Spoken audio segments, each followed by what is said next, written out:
Welcome to the Boneyard with Steve Robertson. As always, I am your good friend and host, Steve Robertson, here on the Wednesday edition of the Yard. It is not a very happy day here in Starkville, and I will go ahead and caution you now. I'm getting some more work done around the house, so occasionally you may hear a dog barking or hear a door slamming or something. So don't think that I'm under duress or anything. Just want to go ahead and give you a heads up here. You may hear it.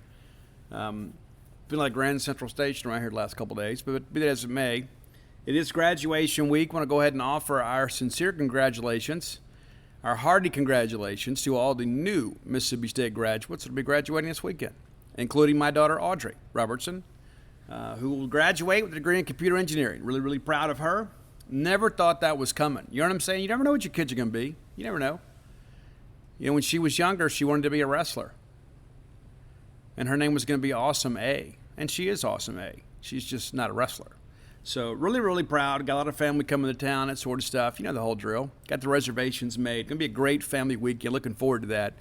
And as my first child that graduates from Mississippi State, the first of three. The oldest one didn't graduate from Mississippi State. What's ironic is he's the biggest Mississippi State fan. But when you get a chance to play college baseball, you got to go play college baseball, even if it's not at Mississippi State. So, again, to all the families out there that will celebrate their loved one graduating from our great institution, congratulations to everybody. And it is a team achievement, even though the student is the one that does the lion's share of the work. I know there is a financial commitment, an emotional commitment, an investment that so many people make in these young people, and it is really cause for celebration, and so I hope you get a chance to do that. And whether you're graduating from Mississippi State or somewhere else, anytime you get a college degree, it's a big deal. I don't have one yet. I'm going to go back eventually, but the reality of it is that it's an important part of life. It really is. I told my kids their whole lives that you need to get your college degree because I don't want you to have to work as hard as I did. I don't want you to have to work your way up from the bottom. One of my first jobs as an adult, I took a job sitting in a room with no windows for about $6 an hour, and I called people that were late on their furniture bill, and eventually became a manager of a retail outfit in the furniture business that did over $4.5 million in sales per year. And so, but I had to work for it. I had to put up with a lot of nonsense, a lot of weekends, a lot of long nights. I didn't want that life for my kids. And so it is honest work, but it is a lot of work. And I didn't want my kids to have to do that. So I always encouraged them to get their college degree. It gives you a little bit of a head start in many respects in life, especially if you get a versatile degree that gives you some opportunities. Now, if you go out there and you get a degree in French poetry and basket weaving, you can't expect to make big bucks in life. You just can't. You do what you want for yourself, but understand you're kind of limiting your income earning potential when you go out and get something that obscure. All right, let's thank our friends at Bulldog Burger Company, longtime sponsors of this show. I love Bulldog Burger Company, and I know you do too. Anytime I mention to my family, it's like, hey, what about Bulldog Burger? Yes. I don't have to get it all out of it. Yes. The answer to that question is yes. Do you want Bulldog Burger Company? Yes. A resounding yes. One of the main things I love about it is there's just a lot of diversity on the menu. You hear Bulldog Burger Company, and that's why you go for that great restaurant quality hamburger. But there are a lot of great options on there, not just hamburgers. Great appetizers, great desserts. I told you guys that sweet heat chicken sandwich is fabulous. I haven't had the Nashville hot chicken sandwich. That's next. Matter of fact, I think we're going to do that tonight. I think that's the move tonight. We'll get Bulldog Burger Company to go, and we'll have that Nashville hot chicken, and I'll be able to intelligently describe it for you on Friday's show. Find your new favorites yourself. Go to Bulldog Burger Company. You're not going to find a better place to break bread. It's just as simple as that. Great night out with friends, great night out with family, great place to have, maybe a business lunch. Because everybody's going to find something that they like. Bulldog Burger Company now has 3 great locations to serve you. University Drive here in Star Vegas, Gloucester Street there in Tupelo, and then Lake Harbor Drive there in central Mississippi in the Ridgeland-Flowood area. And it's connected to everything. All roads lead to Bulldog Burger Company. Have the spring rolls as your appetizer. They'll make you better looking and everyone around you. It's the science. Trust it.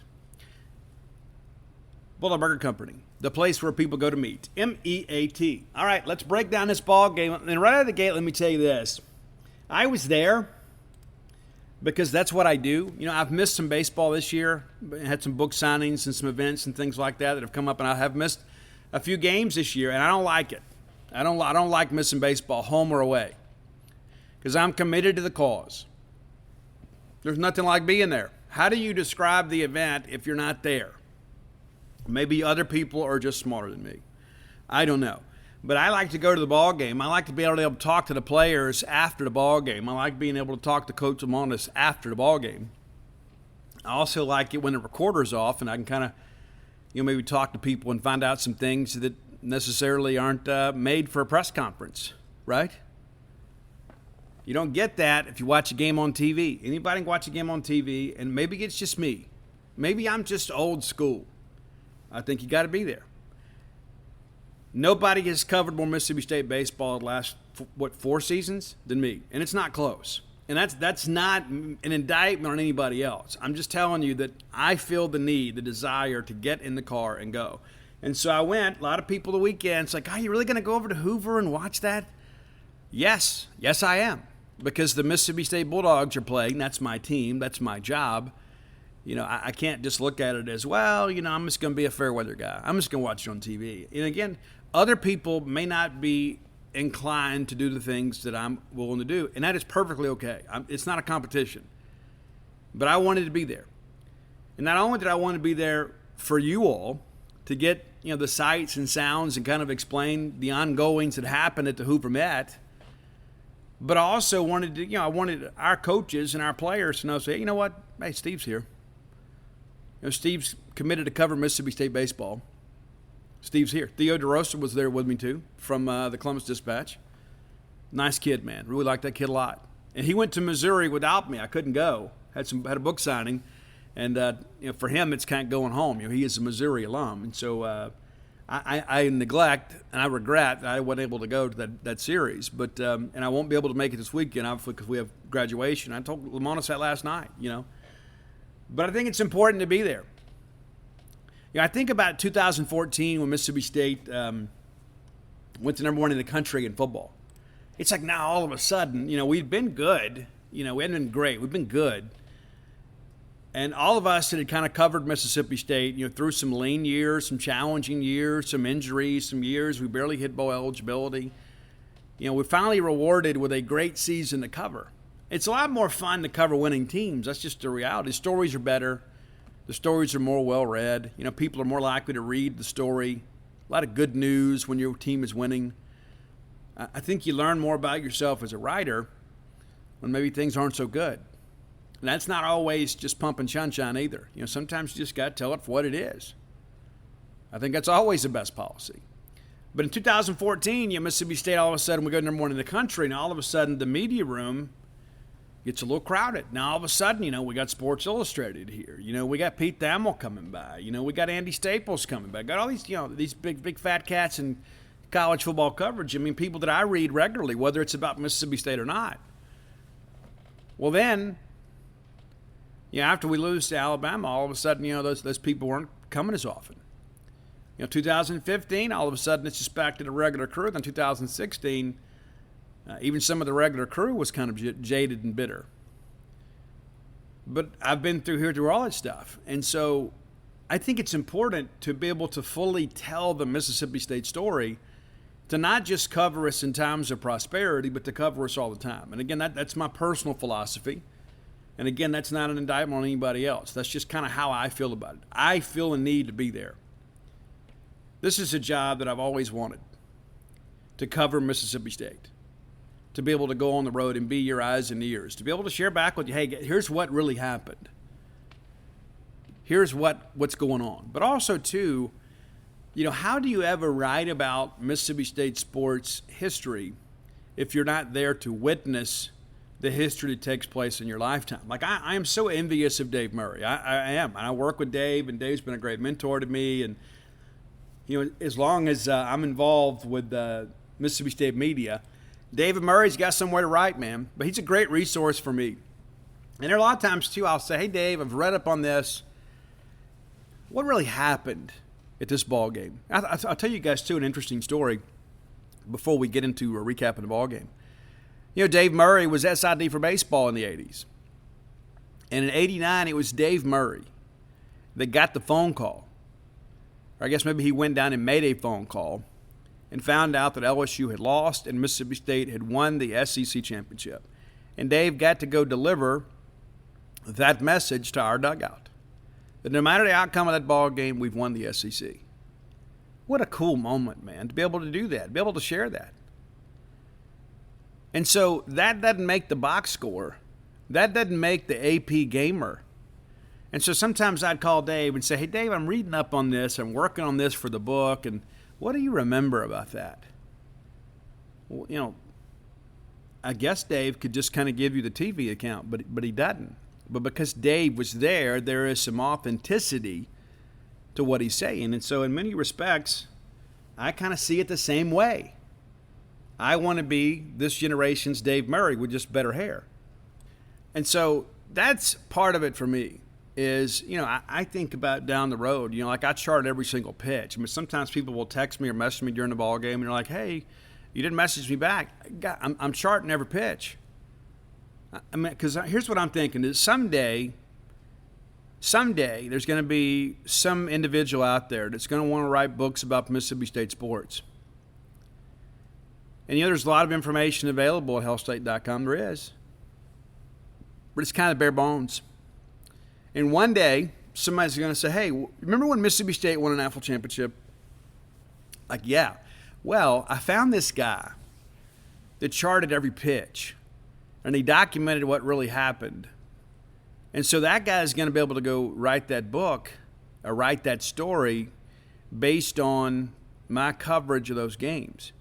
So it's not just for you, but I think about, you know, for the future.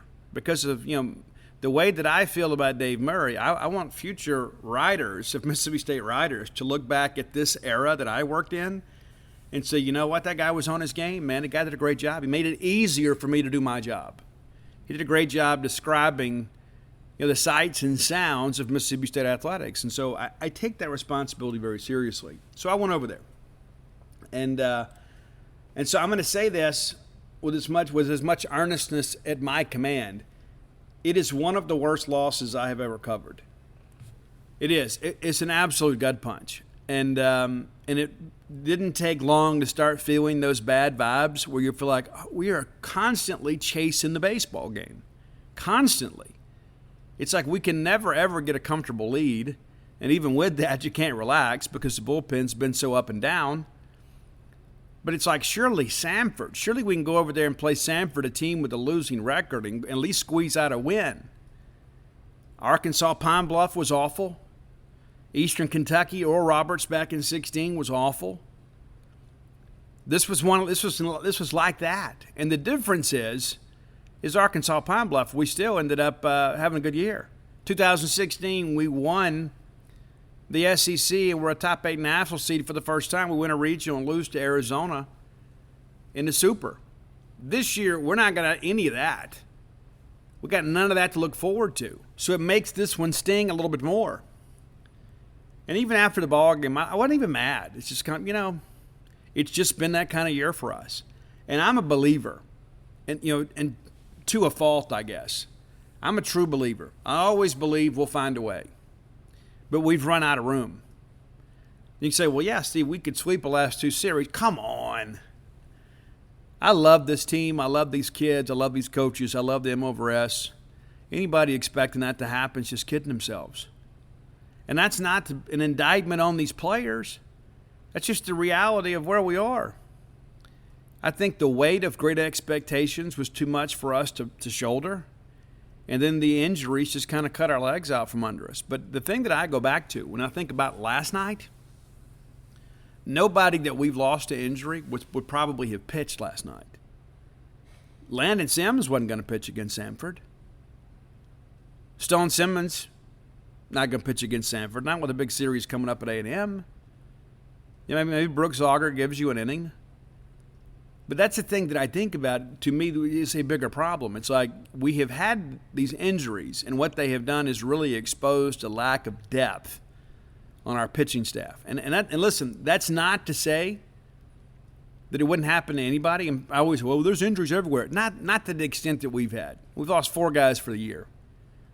That's pretty it's a pretty big deal. And there was a guy on the message board yesterday brought up, hey, well, back in 2017, we had a bunch of injuries too, and we still found a way to get to a super. And you know what? He's exactly right. That's exactly correct. We had all those Tommy John injuries that year. Keegan James went down. Ethan Small went down, among others. And we ended up winning 3 games with position players pitching. Cole Gordon went from being a first baseman, DH, to being a pitcher on SEC weekends. Jake Mangum was our Sunday guy. Brent Blaylock won a game against Alabama in extra innings. And that team went to the Supers and had the lead on LSU twice and just simply couldn't hold it. I mean, listen, guys, we're a couple of games away from Omaha with that team. And so, yeah, you can say, you know what, we've had those in the past. But let's be honest, that's the outlier. Usually when you have this many injuries to a pitching staff, the season's over. It is. And I just think, we needed some guys to step up, and they haven't been able to do it. And so we've got to figure that out. That's the task Lamonis and staff has right now, is what do we do to fix this?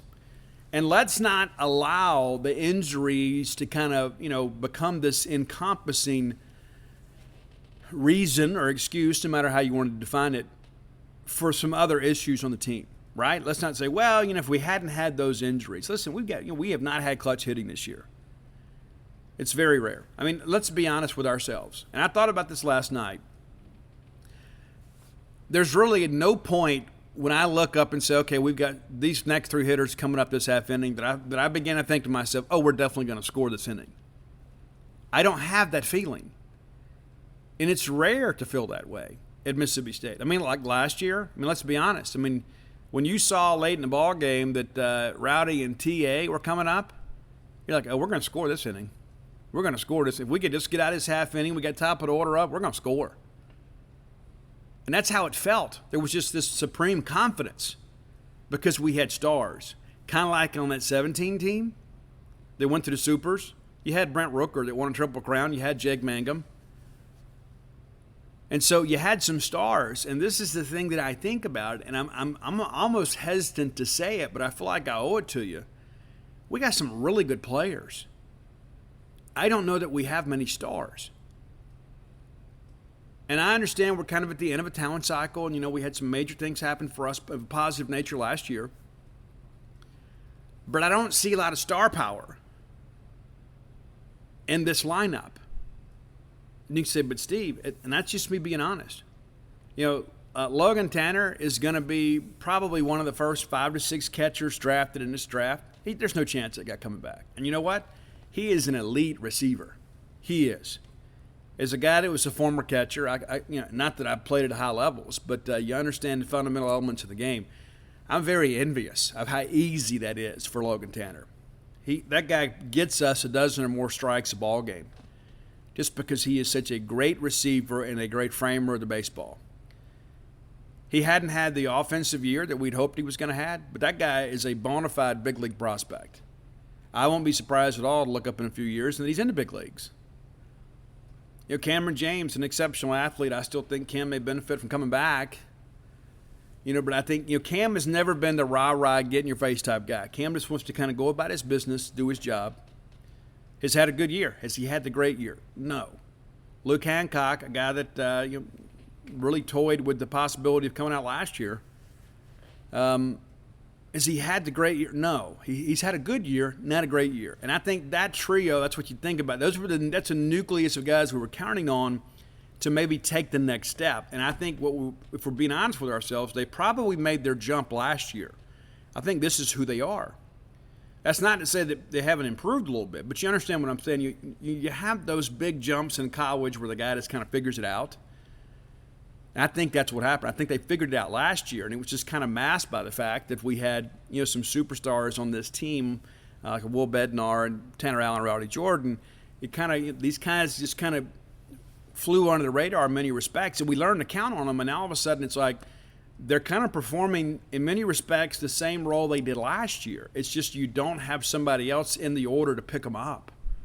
RJ obviously having a big year, might win the Boo Ferris Award. Guy's having an exceptional year. Should be an all-SEC guy. But you just don't have that alpha dog on this team. That's just kind of the reality of where we are. I thought it might have been LT. And this is another guy, too. He kind of goes about his business, too, does his job. And so I'm not being critical of those guys. I'm just trying to kind of frame this up as best I can. But I still thought, no matter who we threw, we're hitting midweek pitching from Samford, not one of their weekend guys. We're facing a guy, Lynch, that was 0-4 with an ERA north of 11. I thought, you know what? It shouldn't matter who we pitch. We're gonna go smash this kid, and we didn't. We didn't. And again, it's not about pitching. You go face midweek pitching from a SoCon team as an SEC team, you should smash those guys. You absolutely should, and we didn't. All right, let's take a look at the game. Bulldog fans, if you drive around this great country, you'll see that there is still very much a shortage of quality employees. America's workforce is not back to its full capacity. Not exactly sure for all the reasons, but bottom line is some of my favorite businesses having a reduction in staff, a reduction in hours, and in some cases a reduction in services because they can't find quality applicants. Maybe you're in that situation. Let me recommend our friends at Indeed. It's INDEED.com. Indeed, a hiring partner that can help you find the applicants that best fit your unique skill set. A lot of people out there having to hire people perhaps that aren't the most qualified or perhaps aren't prepared for that job just to have somebody.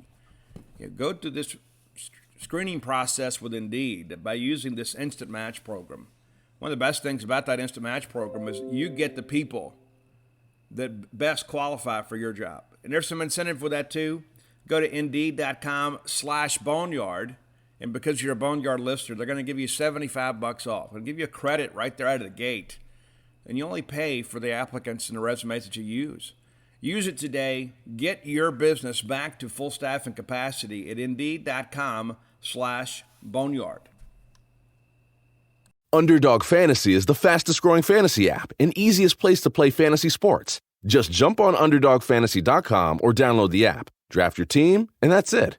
And if drafts aren't your thing, they also have a pick'em game where you can win 20 times your money in a single night. Use promo code RADIO, and Underdog will double your first deposit when you sign up with up to $100 in bonus cash. Deposit $100, get $100 free. That's promo code RADIO. Terms and conditions apply. It starts out, RJ gets behind and is then hit by the pitch. Then Luke flies out to center. LT singles to third base, which sends Yeager to second. You start thinking, okay, we got a chance here. We got a chance. And we did shake up the order a bit, too. Move Cam down to 7.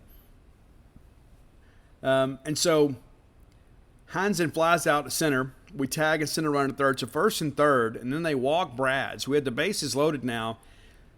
Just need the big hit. Chance to blow it open early. And young Lynch from Richmond, Virginia is sitting there thinking, holy smokes. I've already worked myself into a jam in the first inning. And we ground out. Ground out to first. And pretty crazy play there. The first baseman kind of ranges off the bag. Second baseman fields it and pitcher covers. Nice play by Lynch in the Samford infield there. But, in those situations, we got to get the hit. And this is never about one player. I mean, it's just, it's kind of been a consistent theme, among our team this year. So, bottom of first, Hal pops up to the shortstop. Like, okay, we were behind this hitter, and it seemed like I don't have my notes from last night with me, but I want to say we might have thrown 4 called strikes maybe in this inning. Tepper really struggled out of the gate. We get a pop up to short, and then there's a walk. Then Ledbetter, no kin to Newdale, Odell, Marcel, Clovis, Claude, and Nugene, singles to left. Then we walk Klein. And right here, I just wanted to slap my hand on the table. But I'm a professional, so I don't. I'm able to dial it back. I'm like, are you kidding me? Bases loaded. And you knew they were going to score. But Maurice Hampton Jr., former LSU Tiger, homers to make it 4-0. And even this, I'm thinking, this is not a good start. It's just first inning. Tepper responds by getting David to strike out looking and Bennett to strike out looking. Swinging, excuse me. So it's 4-0 after 1. Plenty of ball game, right? top of second, Cam grounds out to third. Jess flies out to left. Lane Forsythe, this guy's kind of quietly making the jump we talk about. And nobody, I think I'm the only one talking about it. I have all these people that text me and say, I'm so done with Lane Forsythe. I said, do you not understand that he's doubled his batting average over the course of the last 6 weeks? Do you not get that? Let's not throw the baby out with the bathwater. So Forsythe singles up the middle and then goes to second on a wild pitch. So here again, we got a runner in scoring position, chance to get on the board.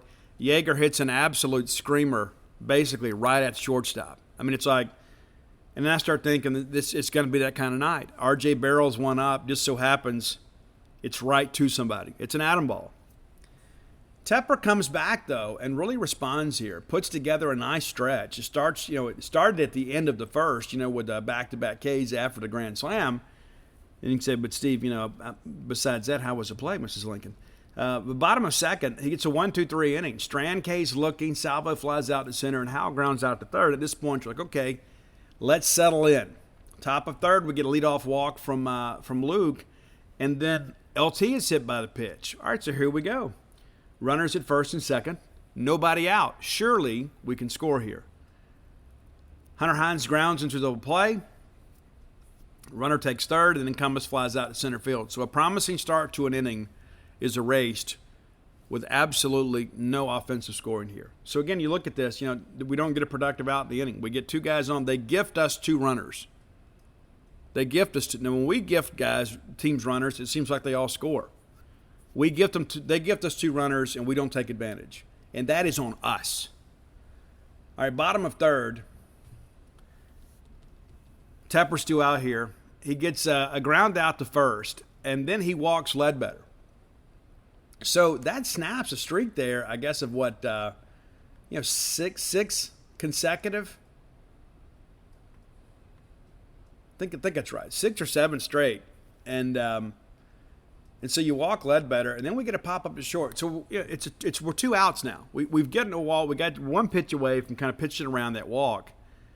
And then we compound the issue by throwing the pickoff away. And then we walk Hampton. And then that's it. We pull him, bring in Fristow. And Fristow was outstanding against Florida. David in singles for the shortstop.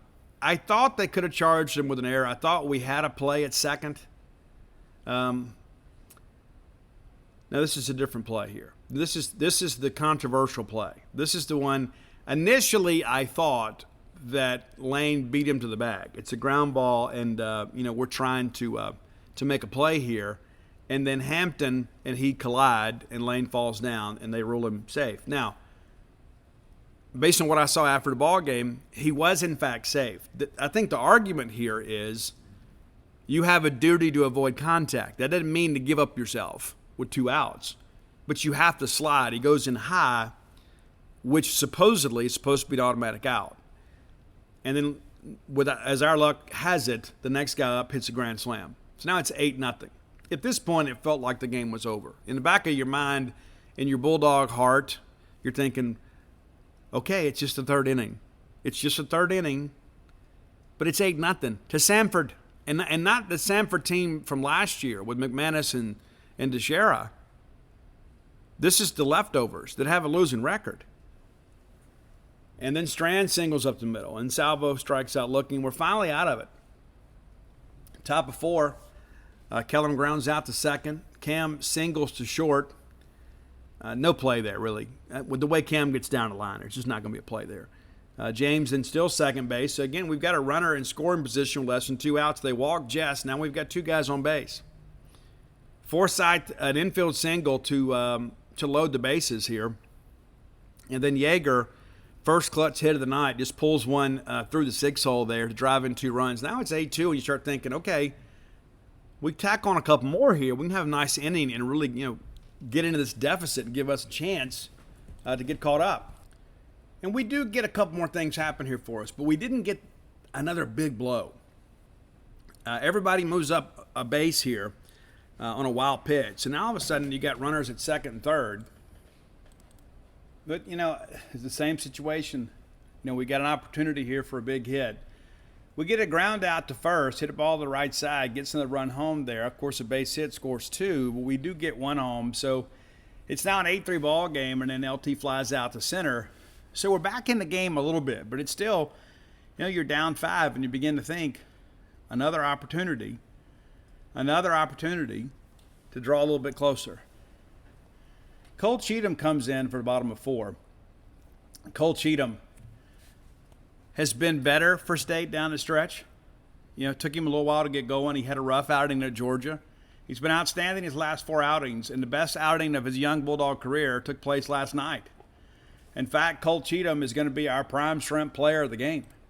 Let me remind you, as always, if you're looking for great shrimp, go to primeshrimp.com. That's a New Orleans-based shrimp company. Very easy to cook, no mess of prep. Just drop a pouch right into the pot. It's outstanding.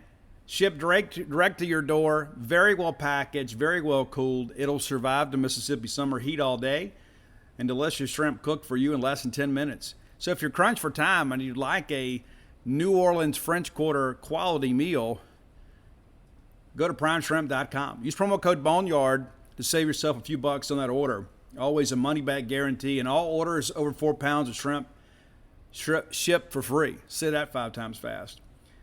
4 great flavors to choose from. I am really, really, really a fan of all of them, but I think the French Quarter Alfredo is my best. And I would say 2.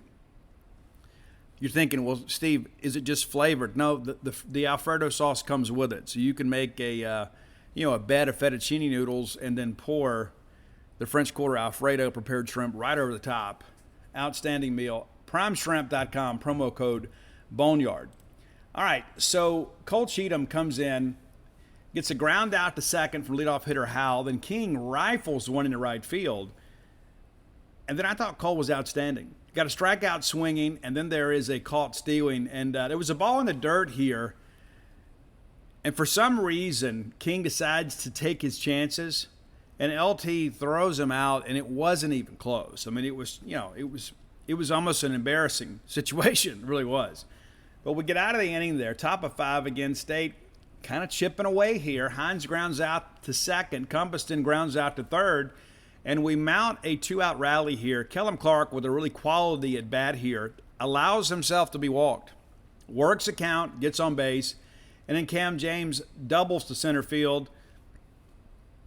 Clark scores. And this is the one that got lost in the lights. Cam James elevates one to right center. Maurice Hampton, basically off the bat, was letting the right fielder know that he didn't see it. Right fielder apparently didn't either. It falls for an RBI double. Jess Davis then hit by the pitch. We got runners at first and second. At this point, they lift Lynch in favor of Goff, and Forsythe strikes out swinging. Another good opportunity there for us to get a little closer, and we don't make it happen. Bottom of 5, Klein grounds out to the pitcher. Hampton's then hit by the pitch, and then David singles. And you think, okay, Cole Cheatham's fixing to blow up. No, he did not. No, he absolutely did not. Gets ahead in the count, gets a K looking of Bennett, then a K looking of Strand. And I asked him about both of those. I think it was an 0-2 and a 1-2 count. And he rams that fastball in there on the black and gets a called strike. Both of them outstanding pitches. All right, top of 6. State 1-2-3 in the inning. Well, I take that 1-2-3. They face a minimum here in the inning. Yeager flies out to right. Hancock walks. You're thinking, okay, let's make some things happen. Then LT hits the ball back toward the middle, and they turn the 6-4-3 double play to get out of the jam there. Bottom of 6, Cheatham back out again. Gets Salvo to strike out swinging. Howe then grounds out the first unassisted. Hunter Hines makes a nice play there. King singles back up the box. Ledbetter then singles to the left side. And again, Cheatham refused to relent here. Serves up a fly ball to left field. Big can of corn. Cumbus settles under it. The inning's over. Top of 7, they make another pitching change and bring in Newman. Hines greets him with a double against the shift down the left field line. Now all of a sudden you got a runner in scoring position. You think at the very least we got to get one here. Cumbus flies out to right. Hines takes third, and then Kellum Clark hit by the pitch. So now you've got runners on the corners, and again you start thinking a base hit here could really get us back in the ball game. Cam hits a ground ball, and they force a runner at second. And as well as Cam runs, you're not going to be able to turn 2, and Hines scores there, makes it 8-5. Davis then singles down the right field line, really barreled that ball up nicely, and James goes over to third. So runners on the corners, and then Lane Forsythe up at a big opportunity for the second straight at bat. Grounds out. They force the runner there at second. So again, another chance for us with traffic on the bases for us to get a little closer. We don't. We bring in Drew Talley here, and again, Cheatham 3 scoreless innings. Hampton strikes out swinging. David fouls out in the right field. And then Bennett strikes out swinging. Very efficient inning for Drew Talley. Very encouraging to see. Top of 8, State down 3, down to their final 6 outs. Yeager doubles down the left field line, so you got a runner in scoring position to open the inning. Lukton flies out to left. Tanner strikes out looking, and then Hunter Hines singles through the left side to chase the run home, make it 8-6. Now the tying run comes to the plate. They bring in their closer, Hobbs. Cumbus hits the ball hard to third, and then the guy bobbles it. Can't make a play. They charge him with an error. Now you got runners on again. Kellum Clark in a big situation here. Kellum absolutely barrels one up. Off the bat, I thought it was gone. All the Samford people in the press box, when that ball left the bat, they're like, oh, no. And I thought, too. I said, you know what? He's going to hit a 3-run tank here. We're going to win this thing. It ends up kind of fading foul. A diving attempt there is no good, but then eventually Clark grounds out to second. So, again, another opportunity. Another guy in scoring position, and we just can't get the guy home. Bottom of 8, Tally's back out, a 1-2-3 inning. They pinch hit with Bortek for Strand. We get him swinging. Salvo grounds out to second, then Howe flies out to left. So 2 perfect innings of relief for Drew Talley. Top of 9, State down 2, need to get runners on. Cam James then fouls out just in front of the Mississippi State bench. Jess Davis goes down swinging on a breaking ball in, and then Forsythe strikes out looking. So Lane has been better, but his final 3 at-bats in this ball game not going to make the end of the year highlight reel. So that's a ball game. And State loses to Samford 8-6. Didn't expect to say that. I really thought I was going to be able to go over there and cover, a Bulldog win, and we certainly needed that to happen. It didn't. Let's look inside the numbers here. Mikey Tepper is charged with the loss. 2.2 innings pitch, allows 6 runs on 2 hits, 4 walks, 3 Ks. That's what happens. That's what happens. When you give people runners, eventually somebody runs into something. Hadn't always been the case for us, but not a great outing for Mikey. Jackson Fristow, not a great outing for him either. Just 1/3 of an inning pitch, allows 3 hits, 2 runs, gets the 1 strikeout, faced 4 batters, and retired just 1 of them. Cole Cheatham, again, your prime strength player of the game. 3 innings pitched, 4 hits, no runs, no walks. That's a big one right there, right? No walks. 4 strikeouts. Drew Talley, again, 2 innings pitched, no hits, no runs, no walks, and 3 Ks. And so you look at the Bulldog bullpen, and you begin to realize, okay, you've got a couple guys here that are kind of challenging for something. Talley has been a guy that's been a little bit up and down at times, but was really good last night. Looking at the hitting numbers last night, this is the thing. You get 10 hits.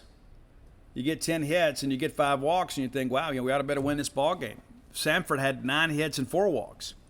So we had more opportunities than they did. This happens at their big swings, counted for a lot more. R.J. Yeager, 2 for 4 with a couple of ribbies. Luke Hancock, 0 for 3. Logan Tanner, 1 for 4. Hunter Hines, 2 for 5, a couple of really big hits from Mississippi State. Brad Cumbus, 0 for 4. Brad kind of in a funk right now. Got to get Brad going. 0 for 3 for Kellum Clark, 2 for 5 for Cameron James. Move him down in the order, and he gets a couple big hits again. 2 RBI and a run scored. Jess Davis, 1 for 3 with the run scored.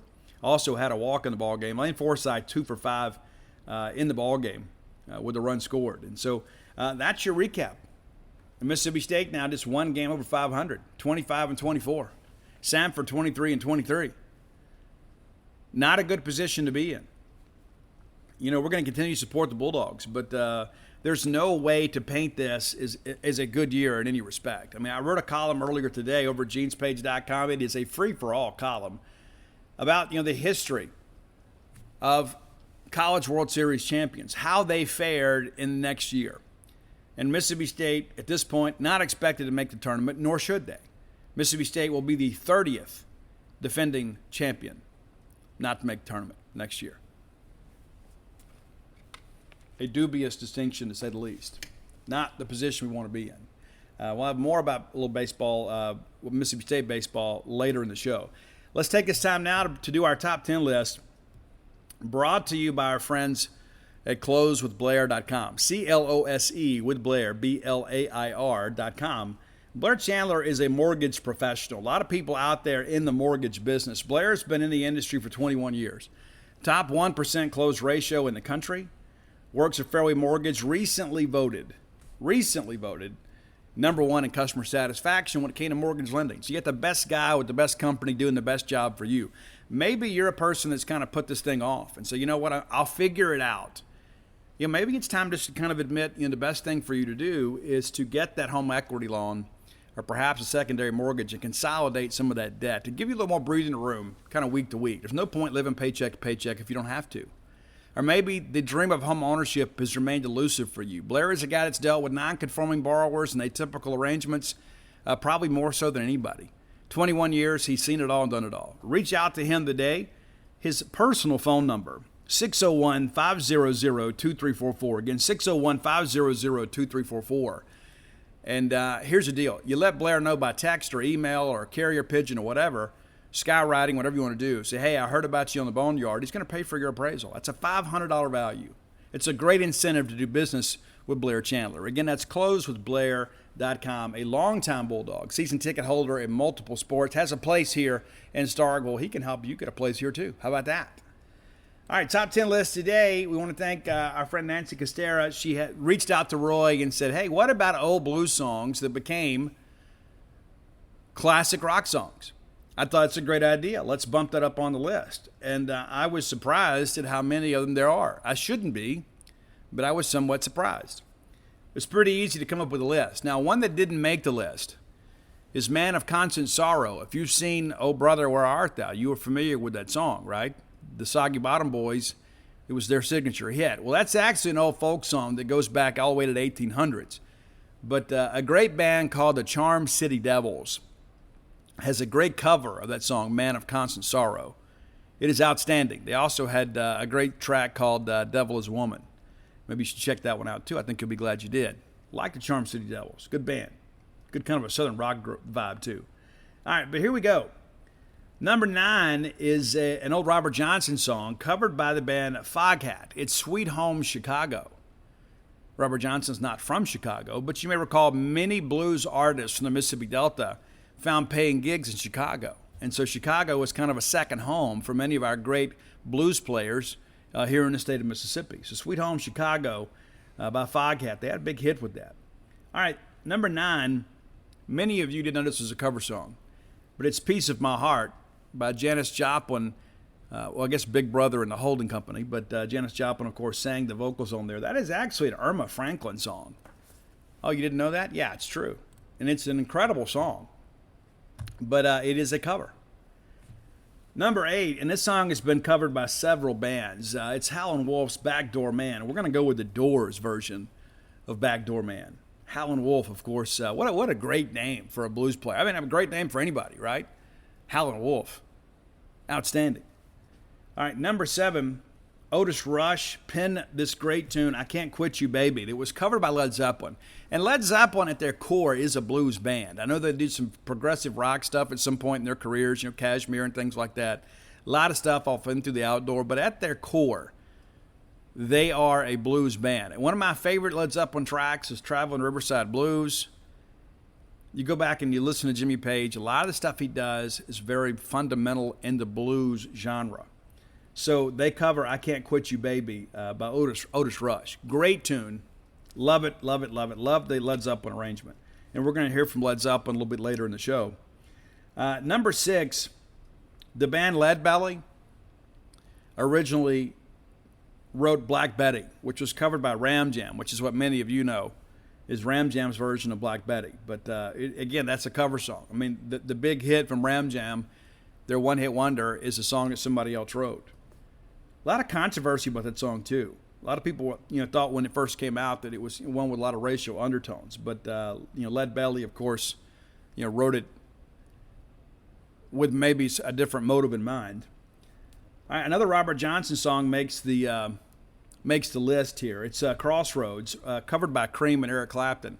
And I don't know if you guys know this, but when Robert Johnson's grave was desecrated several years ago, it was Robert Johnson that paid for the new headstone that you can find up in the Mississippi Delta. I've been there, and had my picture made with Robert Johnson's headstone. And, there's just something about being up there. It just, there's a vibe in the Delta, especially around all these old haunts and things like that where these blues players live. There's a different vibe and feeling around that. All right, number 4, the Animals make our list for the first time ever. The Animals covered The House of the Rising Sun. This goes back to an old folk song, and it's not really known who originally wrote the song. A lot of people have covered it, but no one's had the same level of success that the Animals had with House of the Rising Sun. I mean, you can go anywhere on Bourbon Street these days, and there's always somebody covering House of the Rising Sun. All right, the Rolling Stones back on the list today. Time is on my side. And I'll be honest with you, years ago I thought this was a Rolling Stone song, but it's not. It's a cover song by Kai Wendy, and that old outfit there. Time is on my side. The Rolling Stone arrangement is a little bit different than that old blues arrangement. But if you've ever watched anything with Keith Richards, Keith is another blues guy. A little more progressive than some. They've had some radio hits, but the Rolling Stones, in many respects, are a blues band. All right, number 2, the classic Blind Willie McTell song, covered by the Allman Brothers. It's Statesboro Blues, which is my favorite Allman Brothers song, and it is a cover, but I love their arrangement of it. I absolutely love the lyrical content on this one. I think it's absolutely a near-perfect song, and I think the Allman Brothers really did justice to this one. Number 1, Kansas Joe McCoy wrote this and sang it with Memphis Minnie. And it was actually a song that was written about the Mississippi Delta. Oh, you didn't know that? It's When the Levee Breaks by Led Zeppelin from Led Zeppelin 4. Some people call that album the Ruins album. But When the Levee Breaks, again, it's a blues song at its core, but it's about the Mississippi River. And you got this great, incredible classic rock band from England singing about the Mississippi Delta. So that's the genesis of that track. But I think that is one of the greatest songs of all time, and love the percussion on it. Bonham did an incredible job on that one. But When the Levee Breaks, your number 1 blues song that became a rock song. And all of these, I think we could submit, are classic rock tracks, some bigger than others. But When the Levee Breaks, that's a song that they still play at Duty Noble Field to this day. And again, a song written by Mississippi. So there you go. There's your top 10 list today. If you have ideas for the top 10 list, reach out and let us know. You can find Roy on Twitter at Dogmatic. That's DAWGMATIC 67. And send him your ideas, and he will send them on to me. If you send them to me, there's no guarantee that I send them to Roy. I try, but sometimes I get busy. Days like today, I've already written 2 articles and had to deal with 3 different companies in and out of the house. And so sometimes I don't always get to return all those messages, or I'll mean to do it and I forget to do it. So reach out to Roy. Thank him as always for putting this great list on Spotify. Very appreciative of him for doing that. Roy reached out years ago and said, hey, I'd like to do this. And I'm like, cool, let's do it. And many of you have really responded. And so, Steve, I'm always looking for a new playlist when I'm traveling or whatever, when I'm running or exercising.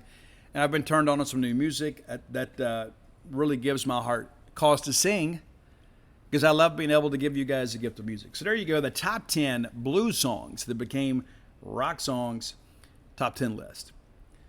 All right, time for to look around the SEC. I told you guys I thought it might be a day that all the SEC teams win, and then Mississippi State loses, and so it doesn't really matter anymore, does it? That's how I feel. Maybe you feel like I do. When Mississippi State loses, I don't even want to watch anything on ESPN. You know what I'm saying? I don't, because I want to see that score scroll across the bottom. I'm just a baby about all that stuff, I guess. But so I didn't really keep up with a lot of scores last night after we lost. Now, if you're looking for a game to watch tonight, Ole Miss will play Southern Miss. That's going to be on ESPN Plus. You can stream that, and it might be a good ball game. We'll see. Southern Miss doing some big things. All right, so Tennessee, number 1 Tennessee gets by Bellarmine 11-5. Florida shuts out Bethune-Cookman 7-0. Auburn goes on the road, takes care of Troy 11-4. Of course, Samford beats Mississippi State 8-6. Vandy holds on, 8-7 winners. And I don't know if you saw that, but Enrique Bradfield stole home for what proved to be the winning run. How cool is that? That guy's electric, man. South Carolina Upstate goes into Columbia and beats South Carolina 9-6. Alabama 13-6 road winners over Jacksonville State. LSU absolutely destroys Southeastern Louisiana 17-3. So the SEC drops 2 games last night. Of course, your Bulldogs are one of them. And so you start looking around this thing and you begin to realize, I don't know how good the league is this year. Honestly, I think there's a lot of parity in the league. And I think Tennessee is a team you look at and say, you know what, this team is kind of built for a run into the tournament. I don't know how well their offense will translate. With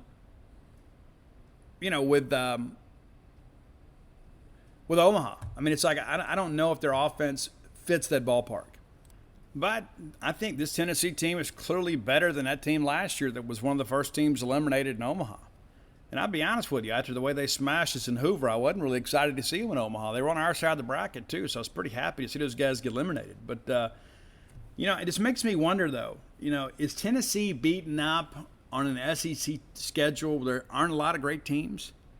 I mean, because if you look at this Tennessee schedule, too, they don't play Arkansas in the regular season, right? And we never know from one week to the next, how good Georgia's going to be. This Tennessee team, though, it's like you look at the SEC play. South Carolina, they sweep South Carolina, right? And South Carolina is very much up and down. Basically, a 500 team in the league, probably will finish below 500. Ole Miss was ranked number 1 at the time, and that was clearly overrated. Ole Miss, kind of in a similar situation that we're in, going to struggle to make the field at Hoover if they do. They probably feel a whole lot better about our circumstance. They go to Vandy and sweep those guys. This is a down year for Vandy. We've talked about that from the beginning of the season, kind of previewing things. They swept Missouri, who's the last-place team in the East. Alabama still doing a decent job in many respects. Alabama's better, but are they great? No, I don't think so. Florida really beginning to play up to their potential for the first time. But Tennessee goes into Florida and knocks those guys around. Auburn, they take 2 out of 3 against Auburn in Knoxville. We took 2 out of 3 from Auburn. I mean, how good is Auburn? And then they lose 2 out of 3 at Kentucky. Now people are beginning to share film, and so they'll get to see Georgia this weekend. But it's like I just got to ask myself, is Tennessee as great as they are? Are they almost propped up by a little bit that the league is down a little bit? I mean, let's be honest. This is not the Ole Miss or Mississippi State team people expected. This is not the Florida team people expected. And so you start looking at, Tennessee doesn't play LSU. LSU's been pretty good. They don't play Arkansas. So they kind of get a break in the schedule this year. But I think it's interesting, how much of this can you really place a lot of confidence in? Again, they'll get Georgia this weekend. I expect them to take that series. Vanderbilt's 12-12 in the league. Florida's 11-13. There's only 2 teams above 500 in the East. And after this weekend, if Tennessee's able to sweep Georgia, you won't even be able to say that. So it's interesting. And again, Arkansas, the best team, Arkansas, LSU, and A&M, the front runners in the West, and Tennessee avoids all those. So you've beaten up on the 4 worst teams in the West, and you've basically got a sub 500 division with the exception of Georgia. And so I just ask those questions. It's like, could we see Tennessee take a similar path that Arkansas took? Which, in my mind, actually, Arkansas won every series, but also, too, I think the league was really good last year. We won an AFL championship. Vanderbilt was, the number 2 team in the country. And so when you look at the totality of last season, I think in many respects what Arkansas did is more impressive because they beat up on the league that was a very good league. And that's the thing you begin to think about, too, when you look at that Arkansas schedule from a year ago. They didn't get a lot of breaks in the schedule. You may recall they went out there and went undefeated in the State Farm College Baseball Showdown. We went 2-1, and everybody's like, we're the only SEC team that lost. We won an AFL championship. But right out of the gate, they get 3 top 10 wins. Non-conference is what it is, but they go to Louisiana Tech, who was a team, also a tournament team as well. They took 2 out of 3 from out there and nearly swept a series. They catch Alabama last year, who was a top 25 team at the time. They sweep us at our place. We're ranked number 2. They take 2 out of 3 from Auburn, and even Auburn was kind of built to win last year. Things didn't work out as well as they'd hoped, but they get number 3 Ole Miss last year, take a series there in Oxford. A&M was so up and down. Of course, they win the series, and you certainly expect that. South Carolina was ranked 11 when Arkansas played them. And the Razorbacks take 2 out of 3. They go to LSU. It's always tough to win at Alex Box, no matter the circumstances. And they smashed LSU those first 2 ball games. They lose Game 3, 5-4. But they absolutely destroyed them the rest of the weekend. Georgia was riding high at the time, expected to be a potential host, and ended up missing a tournament. But Arkansas really kind of put the nail in the coffin. And then Arkansas goes to Knoxville last year, number 4 Tennessee, and takes 2 out of 3 there. And then they host number 9 Florida the last weekend of the regular season, and they sweep those guys. So you start going through here and looking at these top 10 wins. Again, I think what Arkansas did last year is just simply more impressive. So I could see Tennessee being a team that trips up in the regional. And I think maybe Tony Vitello has a coaching moment after last weekend. You went on the road and lost to Kentucky. And all due respect to Nick Mangione, that just shouldn't have happened. But it did. It absolutely did. And you credit the Wildcats. And so I don't think anybody in Knoxville can just say, oh, yeah, we're going to win a national championship. And I read some of our fans saying that stuff too. The toughest outs to get in all of college baseball are in Omaha, Nebraska. What are they going to do when they run into a pitcher that's really on top of his game? What are they going to do? We saw last year Arkansas and NC State took those guys down, And those are the things that I began to think about. Remember that first ball game in Fayetteville last year? In the Super Regional, they got NC State. Arkansas beat them 21-2, and everybody said, oh, this thing is over. Arkansas is going to sweep through Omaha. Well, then they lose 6-5, and they lose 3-2. Great pitching will shut down great hitting when great pitching's on its game. So I just share that because I think it's important to kind of understand that even though we're not going to be a part of it, if you're a fan of college baseball, there's still a lot of mystery left when it comes to all this. And, Mississippi State now, you look at these SEC standings, there's just – you begin to wonder where the wins are going to come from. You really do. We talk about, we're kind of in there. We're dead last, guys. We're tied with Kentucky. And I haven't done the math to see who the tiebreaker is. Right now, Missouri is 2 games behind us. But we're tied for, that last spot in Hoover. And we still got to play Tennessee. So we're going to need to win some games. We can't just sit around and depend on help. We got to win some games. We need to win some games this weekend. And at this point, I don't have a lot of confidence in this team. And I begin to wonder, how we're going to respond. Are we going to quit? I don't think we're those kind of kids on our team. I don't think so. But I think it's also important, too, to kind of, let's just kind of see it for what it is. And I asked Chris Simonis last night. I asked him directly about that. How do you keep the guys? How do you keep the guys in from just, resigning to the season? He goes, I don't know. We've had a good group. I said we're invested, but we have to be more competitive. There's no feel sorry for me in our clubhouse. If they do, and I see it, we'll play somebody else. That's the biggest thing we've got going on right now. And he's absolutely correct. Absolutely correct. We got to figure it out. You can't let somebody say, well, that's it. Let me get ready to go play in the Cape Cod League. So maybe getting out of Starkville will be good for us. I don't know. I just, I would love to say, hey, we're going to win the series. But, the way we played the last 2 weeks, what have they done to really kind of, inspire any sense of confidence? After we took down Ole Miss, I think everybody took a big sigh of relief and said, okay, we're going to be okay. We'll go up there and we'll take 2 out of 3 from Mizzou, and then we'll piece it together down the stretch. We got these final 3 series. Maybe we can get a couple. Maybe we can win a series against Florida or A&M. Maybe we can steal one from Tennessee and end up being 500 in the league. And you know what happens? We lost 5 of the last 6 SEC games. Couldn't afford to lose many at all. We've lost 5 of 6. And then we've got probably our 2 toughest opponents, not named Arkansas, left on the schedule. I would love to be able to come back here, next week and say, hey, guys, we still got a chance. We don't. Our RPI is completely well over 100 now.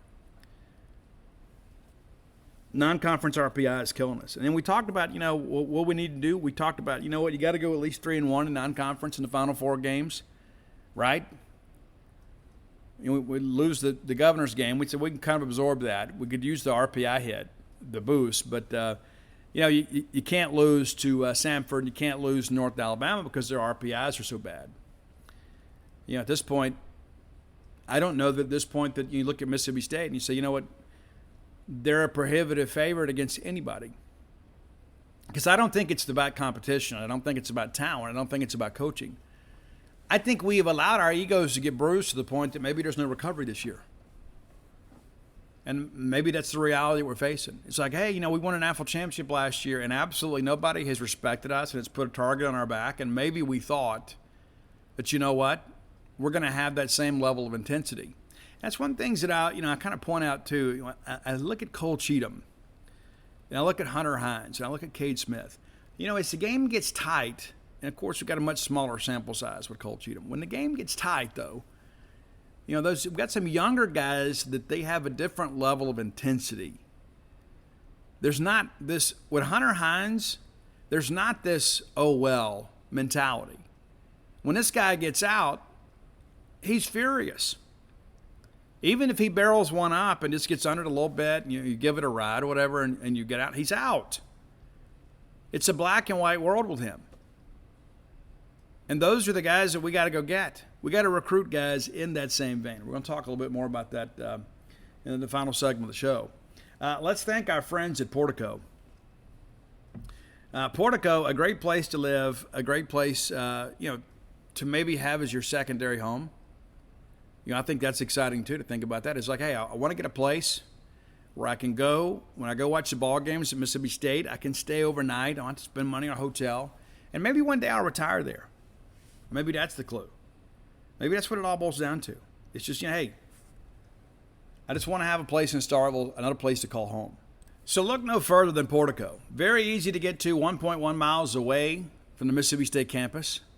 You turn off of 82 on 12, the very first right. It's Pat Station Road. They'll take you to Portico. Go by and check it out yourself. Maybe you just say, next time we're in town, let's just swing through here and do a little window shopping for ourselves and see what you think. You're going to be awfully impressed. My friend, your friend, everybody's friend, Brooks Bryan, can give you more information. Brooks' number is 601-416-8075. Again, 601-416-8075. Brooks, a former Diamond Dog, if there is such a thing. He played here. I think Diamond Dogs are a lifelong distinction. But Brooks can bring you closer to the action. Many people have said, one day I would like to retire to Starkville. I like to live in Starkville. Now's the time. Now's the time. And that's the thing, too. There's so much going on now. People out there, building's not going quite as well for some people. Portico, construction's underway. Phase 1's completely sold out. Phase 2 under construction. You can have a say right now in your house plans, of course, and picking your lot. Everybody deserves that at once in their life, for sure. So let's give Brooks a call today to get more information, and let's make Portico your next move. Okay, so I want to take a few minutes here in the time that we have left. And I don't know how long we go today, because I'm a little bit later in the day getting the show done, and I don't mean to be, but we won't be late Friday. But here's the deal. All right, so what needs to happen? Like a lot of people wonder, say, Steve, hey, are we trending in the wrong direction? It's been a bad year. It has been. There's no way to sugarcoat it. It's been a bad year. We expected more. We expect more all the time. I'm not going to sit here and tell you, well, we should just be happy because we just won a national championship. No, that's not what I envision for Mississippi State baseball. I'm not some incredible narcissist, well, maybe I am, where I think all that should matter to me. But with the commitment we have made to baseball in the last 10 years, it wasn't just to win a national championship. It was to win multiple national championships. And I'm not going to be satisfied until we win some more. I'm not going to say, well, you know what? Hey, we've had a bunch of near misses, and, but at least we won in 2021. As happy as I was and remain about us finally getting the ring, I'm not satisfied with that. I was happy last year with that. I was over the moon, just so incredibly emotionally invested in how that worked out for all of us, for our players, our coaches, our former players, and for every one of you that's ever bought an M over S cap, and everybody that's come and sat in the sun and gotten sunburned and probably dehydrated to cheer on this team. We deserved it. I remember John Cohen telling me last year in preseason, he said, I wanted it even more for our fans than I do our players because they've given so much of themselves for so long. But that wasn't the destination. It's part of the journey. And so like all of you, I want to believe that our journey in many respects is just kind of beginning. I want to be, and listen, we are one of the top 15 college baseball programs in the history of college baseball. That's really not debatable.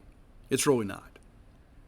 We are a blue blood of college baseball. But I don't want to just be one of those that you have to kind of talk people into, because we're not new money. Like some other programs in this state and beyond, we're not new money. We have been good at baseball for a long time, and it was really kind of a sad punchline that we had never won one. And while I appreciate all the contributions that got us to that point, I'm not going to say, well, that was the pinnacle for us, and then now it's just okay for us, to just want to host every year, just so we can all have one more weekend of everybody sitting out, cooking chicken wings and drinking beer. You can do that from home. It's about the prize. And so we have taken a step back this year. Now, it would be short-sighted not to mention the injuries. And I always preface that, and honestly, I get tired of having to use that as a caveat, because I know the first thing we want to run to, because we love Mississippi State baseball so much, we want to explain things away. We want to explain shortcomings and our failures away. It's only human nature. It's like we do with our kids or our spouses or our significant others. You always want to give the things and people you care about the benefit of the doubt. That's just human nature, right? Because we love it so much. And sometimes we love it so much, we squeeze and smother it to death. And we can't see it for what it really is. This is a bad year. This is a bad year where we have had some injuries that were significant. You don't think this is a better team with Landon Sims and Stone Simmons and Parker Stinnett, Brooks Auger? You don't think we're a better team with those guys? You don't think we could close out games if we had those guys? We could. We wouldn't be having this conversation today. Now, that's not our only problem. We've had some guys not make the jump we expected or we hoped for. We had some guys not really step up into the star role this year. And now we've kind of got the gift of hindsight and say, you know what, hey, this is where that brought us. Now, it would be very easy to say, well, let's just gut the roster. Well, no. That said, we got to make some changes. We don't have the talent at some positions that we hope to have. And when you look at how well we've recruited the last several years, you say, well, wait a minute here. And that's the reality of life. It is so difficult to predict future human performance. I don't know if you guys know this, but I think that if I remember correctly, Dakota Hudson had 12 innings pitched before his junior year at Mississippi State. 12.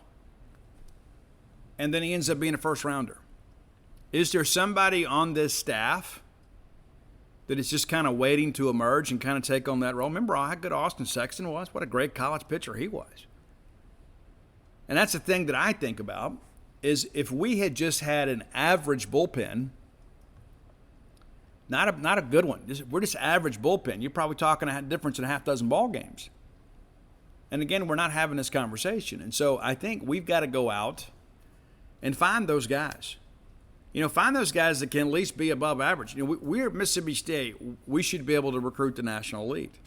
And I think last year, and again, this is kind of an educated comment, I think we were a little bit reluctant to go out and really work the portal hard last year because we had so many pieces coming back. We're like, hey, listen, we got to go get a middle infielder, so we get R.J. Yeager, who has been great. What a great job. We've done a great job back-to-back years going out working the middle infield portal and getting Scotty DeBrule and going and getting R.J. Yeager. Hey, let's keep working the SoCon and the Atlantic Sun and let's go find us some guys, right? Veteran guys that maybe aren't going to be big draft picks as juniors that can come in here and really compete and help us be a better ball club. But I think there was some reluctance to really embrace the portal last year. Well, let's just go fill our needs. And some other teams were a little heavier in the portal. When we talk about LSU, and people, well, look what LSU did. Well, LSU went to a coaching change. And Jay Johnson brought some guys with him, from Arizona. They did. Jacob Berry, one of the best players in our league right now. And he was a great player at Arizona, too. So it's not like he came here and suddenly found that. He was a proven commodity. So I don't know that you can really compare our situation to LSU, but let's look at Arkansas. Arkansas goes out and gets a couple guys. And Dave Van Horn, and somebody whose opinion that I trust immensely when it comes to college baseball, said Dave Van Horn has figured out how to be old every year. Old wins. Not just in baseball, but in football. And for that respect, basketball. Experience matters. Doesn't always have to be SEC experience, but you get veteran guys that have seen it all and done it all. Those guys don't have the same level of learning curve. Michael Turner at Arkansas has been outstanding. He has been. Look at Sonny DeShera that came here from Auburn. And I had some people tell me, he wanted to come to Mississippi State. I was told that deal was done last year. At our regional last year, I was told that there were some guys that were going to go in the portal from Samford, and there was already deals done. Now, you never know how true that stuff is, but there was discussion last year in Starkville that Sonny DeShera was headed to Auburn that summer. True or untrue? Those are the rumors going around, and ultimately he ends up at Auburn and could end up being National Player of the Year. Could we have used him? Absolutely we could. But the reality of it is hey, when you get a kid like that that's already got his mind made up, how hard can you go get him? I don't know. You got to try. But again, I think there was some reluctance to really go knee-deep in the portal. I think this year there can't be. There can't be the same level of reluctance. We've got to go out there and get some guys that are maybe stopgap guys, because I think that we've done a pretty good job recruiting high school players, and that's kind of the lifeblood of your program. I don't think you can utilize the portal like a junior college program and have a new team every year. And you've got to have a nucleus of guys that are around for a few years that kind of embrace the system that you're implementing. And so when you bring guys in, there's already a ready-made culture. A lot of people talk about culture. A lot of people don't know what it is either.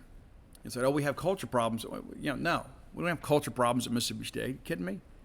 No, we got a great baseball culture at Mississippi State. We just don't have a great team this year. Let's not make it bigger than what it is. We just haven't played well. And some would say, Steve, there's this and there's that. And it's so easy to work through the index and start checking boxes and trying to find somebody to blame. The reality of it is sometimes it's nobody's fault. I said this on the show before, and it doesn't matter how much you want it if you're not good enough. At some point, we've all dealt with that in athletics. I mean, how many of us wanted to play on the college level in high school? And so, some of us in middle school, or when you fill up Little League, you think, hey, one day I want to play on my high school team. I want to be able to be a part of it. I want to get a Letterman's jacket. And then all of a sudden, you find out how much work that's involved in it, or perhaps at your talent level is not consistent with what that coach wants, and you don't get to play in high school. And then all of a sudden we become, experts on everybody else. It doesn't mean that we love the game any less, but there's just a commitment there, and there's a talent differential between the haves and the have-nots in many respects when it comes to baseball. There's so many of us that sit out here and love the game of baseball, and it's like you begin to get kind of carried away, and you start rooting for players, and sometimes you begin to realize, I think this guy's always going to be a role player. There's a role for him on this team, but he's never going to be a guy that carries a team. Well, we got to go out and find some guys that can. Hunter Hines, provided he stays healthy, is going to be a dude in this lineup for 2 years.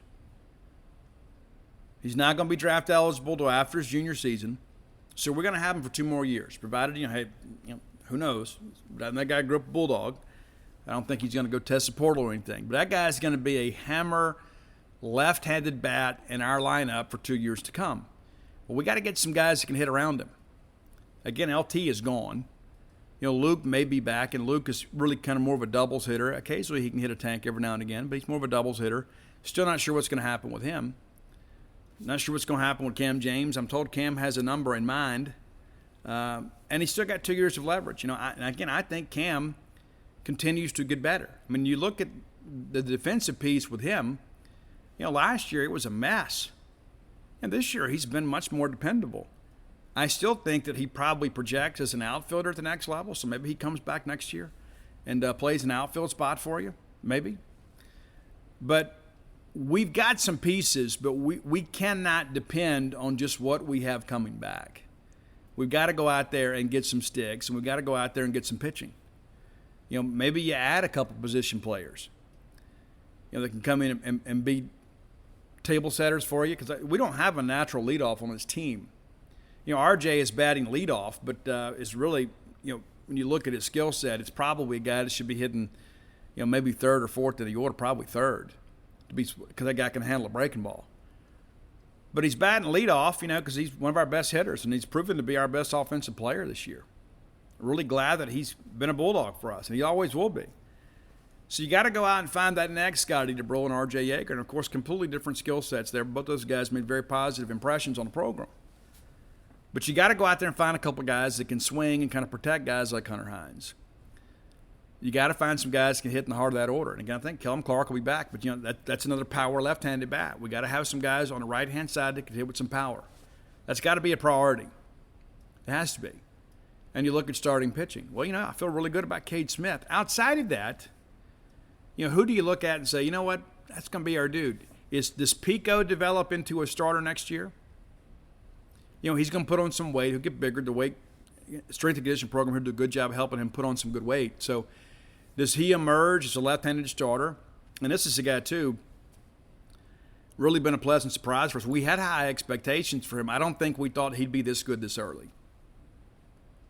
I mean, every time he comes out now, you can just kind of see an emotional lift in the crowd. It's like, okay, hey, Pete, we know Pico's going to throw strikes. And he got tagged for a home run last week and took a loss, but the guy pitched really well. That's going to happen in baseball sometimes. Is Casey back next year? Does he a factor on the weekends, or does he stay in the bullpen? Does he go pro this year? I don't know. I don't think he's done enough to get drafted. I think the time on the shelf probably prevents that, but he had a really good summer last year in the Cape. He had a really good fall here, so I could see somebody taking a shot at him. But we've got to have some other dudes. We've got to have some guys step up and be really good players. I mean, Jack Walker was the Louisiana Player of the Year last year. And so, he has pitched kind of sparingly this year. He's had his confidence, shaken a couple times, but he's also has kind of bounced back. He's learning to develop some mental toughness. But we can't just depend on that. You know what I'm saying? We've got to go out and find a couple of dudes. And I don't care if you go get the number 2 or number 3 starter from some SoCon team. You've got to be able to go out there and get guys that can get strikes for you. You got to get guys that aren't going to walk players. And here's the thing, too, and I say this goes all the way back, as long as I remember baseball, this has been true. Guys that are scared to get hit will not throw strikes. They don't trust their stuff. Guys that don't have confidence in their stuff and their ability to get guys out will not throw strikes. They will hope they can get a guy to chase and ultimately end up walking somebody. We've got to go get some dudes that are not scared to throw strikes. They're going to pound the zone. That was one of the tenets, when Butch Thompson was here, is we're going to go fill up the zone. We're going to pitch to contact, especially back in the first generation BB Core era. We're like, hey, we're going to go make them hit the baseball. Chris Stratton may have been the master at that. And Chris and I talked when he made the big leagues, and he's like, I wish I would have worked a little more pitch efficiency. He goes, in college, you want to strike everybody out. And I wish I would have trusted my defense a little bit more and made guys hit my pitch. And I think you're seeing the evolution of that in some respects in the college game, even though we got a ton of strikeouts. I think we've got guys like Cade Smith. They're like, you know what, I trust my stuff, so I'm going to be in the zone, and I'm going to make you hit my pitch and beat it in the ground. I think Brandon Smith's a guy, too. You look at and say, if assuming Brandon's back, which is, far from a certain thing, but Brandon trusts his stuff. And Brandon doesn't have what I would call next level stuff. But Brandon is a guy that gets good sink. He had a really bad outing against Florida. There's just no ifs, ands, or buts about it. He had a horrible outing against Florida. The worst he's had since he's been in the starting rotation. But he's been a guy we can count on. But what I love about Brandon Smith and Cade Smith is they're willing to go compete. It's like, okay, big boy, you think you're going to hit it out? Here it is. Let's go. Let's dance. Brandon's walk numbers, lead the team. He had a bad weekend last weekend, but remember when he joined the rotation, he walked like 2 the whole year. 2. That's a guy that trusts his stuff. And so that's, I think, where Foxhall has to come in. Number one, you have got to find a way to instill confidence in these guys. And you've got to go out and get some guys that are proven commodities on the college level to come in here and provide greater competition and leadership in that pitching rotation. And certainly in the bullpen. We got to go out and get some dudes. Simple as that. And you've seen this week, State's made some adjustments to the recruiting class. A couple guys that were commitments that hadn't signed yet, or guys that are going to be heading elsewhere. And as much as you hated for them and their families, because we've already bought the shirt, you had all the the pomp and circumstance, you've had to tell everybody, and now It's not going to work out. And you hate it. But here's the deal. We can't treat this like the Boy Scouts. It's like, well, and I get it. People say, well, Steve, we made a commitment. We made an offer. We should stand by that. I get it. And then you can go help the coaching staff pack in a few years when we, basically treat this like Little League where everybody has to play 2 innings a week. This is big boy baseball. This is the Southeastern Conference. And not only is it the Southeastern Conference, this is Mississippi State baseball. This Mississippi State baseball that has built a tradition of winning baseball. And we have not added to that tradition this year. We haven't. And that's as brutally honest as I can be about it. For whatever reason, no matter it be this guy didn't do this guy didn't do that, this guy got hurt, period. You are who you are. We're 1 game over 500. We're dead last in the SEC West. It's not Mississippi State baseball. It's not what we've grown accustomed to. While we can try to attempt to explain it away, many of us thought we'd kind of graduated beyond that. And, of course, nobody is totally immune from that. At some point, you have a year where you're just kind of snake bit. I had a discussion with somebody earlier. I have some people that message me relentlessly during ball games to share this streaming consciousness about their feelings of how, we're done or whatever. And then, of course, a little bit later, they're like, oh, worked out. There are a lot of people that are crisis junkies. You know what I'm saying? Does that make sense to you? There are some people, it's like we always predict that things are going to go poorly, so when they do, we get some type of relief from it. It's like, oh, thank God, A lot of times we're okay. This year we hadn't been. And it doesn't mean in any stretch that, that we've taken a step back as a program. We just had a bad year. I think it's important to kind of look at it and frame it up in in the best possible context. It's, well, Lamona's better to this. Guys, Chris Lamona's didn't get hired because he was just some dude. Chris Lamona's done amazing things here at Mississippi State. He has. And I ran the numbers for you here a couple weeks ago about how it all kind of, laid out for you, who recruited who and that sort of stuff. And despite the fact the articles have been written, and I wanted to give you guys an opportunity to, I guess, kind of have some ammunition for the water cooler talk, it's still kind of lost on people. I'm going to go back a few years, too. You guys remember we won the SEC? Remember that? 2016. We won the Southeastern Conference for the first time since 1989. We'd had a dreadful 2015 year. Well, you know who had a great 2015 year? Arkansas. Our friends at Arkansas. Dave Van Horn has done an exceptional job at Arkansas. I mean, there's no ifs, ands, or buts about it. I think many people, in many respects, would consider Arkansas our biggest baseball rival. Used to be LSU. I think now it's Arkansas. And a lot of that's because of Dave Van Horn. 2015, Arkansas makes a College World Series. Do you know what happened in 2016? Now, granted, Arkansas didn't win it because they never won one. But for the first time in the Dave Van Horn era at Arkansas, and the only time, they didn't make the tournament. Arkansas finished 26-29 and 7-23 in our league, and those last 3 losses came at Duty Noble Field. We swept them to win the SEC. The next year, 2017, they're right back in the tournament. They finished second in the West, 45-19, 18-11 in the league. They make a regional. The next year, they're the College World Series runner-up. And you know what? They went back to the College World Series the next year. And then, of course, 2021, they had that great, amazing season. They win the SEC regular season crown. They win the SEC tournament, and they got beaten in the Super Regional round. But I say that just because some people act like that these problems are somehow unique to us. It's just not the case.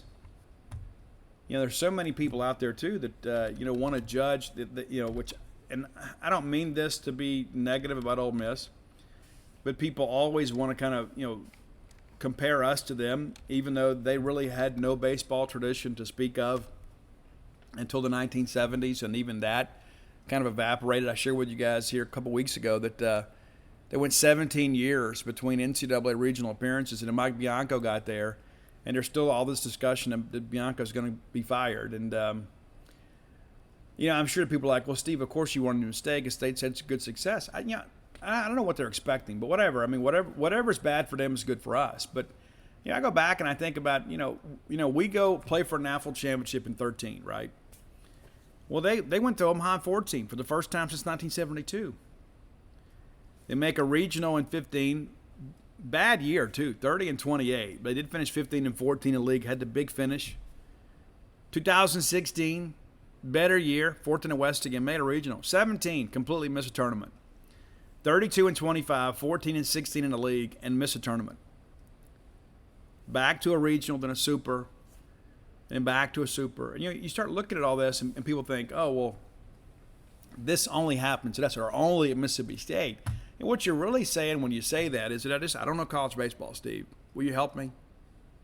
That's what we say. I wrote that piece today, and because even some people in the media said, hey, is this the first time the national champion didn't make the tournament the next year? I'm like, are you kidding me? It's happened dozens of times.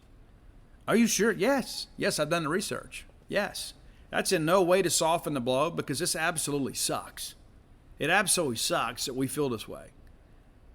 It absolutely sucks that our players feel this way. You think that's what they wanted this year? You think they were just going to coast and think, hey, we've already won a national championship. We don't need to do anything else. No, they wanted to repeat. Guys, last year, and I won't say who told me this, but as soon as they handed us the trophy, one of our players said, let's come back and repeat next year. We hadn't even begun the celebration. We're talking about repeating. And you look at Brad Compass this year. Look at the progress that Brad has made this year, the work that he's put in. He went and had that surgery, and he worked hard this year. You think that guy was just resting on the fact that we won an national championship? No, that guy's trying to come out here and lead us again. He's trying to step up and assume one of those roles. And listen, the guy's had the best year in a uniform. I still think he's gone. I think he's going to get drafted. I think he's going to sign a pro contract. I'm going to miss that guy. I am. I think Brad's an important piece for us. I'd love to get him back. I would. But I also understand the reality of the situation. But I just share this with you because I think it's important to kind of understand, to kind of frame this thing up. And let's not just volunteer to be victims here. We got 2 weekends left. We'll see what we make of it. I'm not optimistic. I'm not. I'm just laying it out there. I'd love to be able, I think State's going to win this. Guys, I don't have confidence State's going to win a game at this point unless it's against North Alabama. And I hate feeling this way. I love baseball. I love college baseball. I love Mississippi State baseball the best, just like all of you. But we're having a bad year. We're not taking a downturn as a program. We didn't just fight, finally win it, like, okay, that's enough. Okay, let's go do something else. No. And if you think Chris Lemonis is just going to sit by on the bucket like you guys point out, it's so funny to me too. What you're telling me is you're watching the game from TV and all you see is the shot. You're not there at the game. You don't see him out there walking out there and standing up on the top step barking at umpires and that kind of stuff. You don't see all that stuff. But we base our opinions on that kind of stuff. It's not even true. But if you think he's just going to sit back on his laurels and say, well, hey, we won a national championship, I signed a big contract, we can coast for a while. You don't know anything about the guy. That guy's ultra competitive. Ultra competitive. And if you don't think that he's going to do what it takes this summer to get this thing turned around, you're kidding yourself. He'll commit everything. You think that guy's going to have a relaxing summer this year? You kidding me? Last year he was able to, had all these public appearances, took some time off, had to get out and go do some recruiting. It's like there's all this stuff that goes on. He took some time off with his family, took a vacation. I suspect that Chris Lemonis won't sleep a wink this summer without thinking about Mississippi State baseball and without thinking about what we've got to do to get back to the College World Series next year. He understands the expectations. You don't have to tweet him. He knows. You don't have to go out there and talk negatively to the Health State baseball account, which is just it's usually some college kid that's running that account, just doing a job. And then we've got, some of our fans venting, going off on college kids. It's like, oh, you guys stink. Well, it's a college kid that's on a work-study program just trying to make ends meet and get their college degree. That's who you're talking to. It's not like Chris Lemonis runs the account. It's not like one of our players when they make an error or strike out in a key situation. It's not like they're on the account. You shouldn't be contacting them anyway, at least without any negative information. But I can assure you that everybody involved with Mississippi State baseball, all the way up to the top, is committed to doing what it takes to ensure that Mississippi State is routinely in Omaha and routinely competing for national championships. Nobody is asleep at the wheel thinking, you know what, hey, we've accomplished our goal. Let's move on to something else. That's just not how it works.